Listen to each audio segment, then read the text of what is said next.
Millie the witch Armo was a young teacher at the Willow Tree School. One day she took her class on a field trip to the local golf course.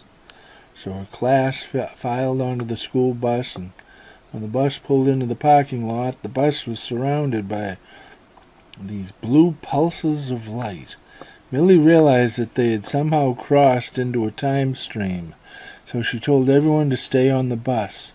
But the driver, Jak Shkreli, didn't listen, and he stepped out of the bus to investigate the situation.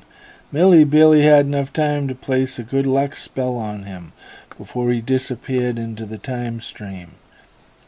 Jak Shkreli found himself in the middle of a forest. This isn't the golf course, he thought to himself. And where's the bus? What's happened?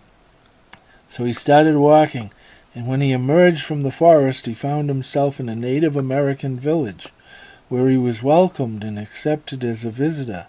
And then later, after several acts of bravery on his part, he was accepted by the tribe as a member of the village, going on to marry the chief's daughter and having a happy life.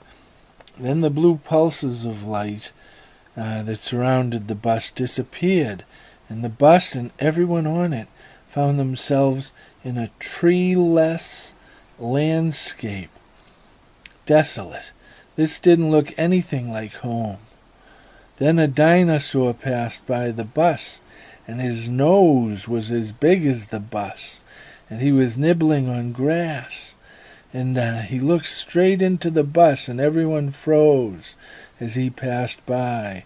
Then a group of tiny dinosaurs, no more than 10 centimeters long, climbed up and all over the bus, but they couldn't get inside of the bus, so they just continued on.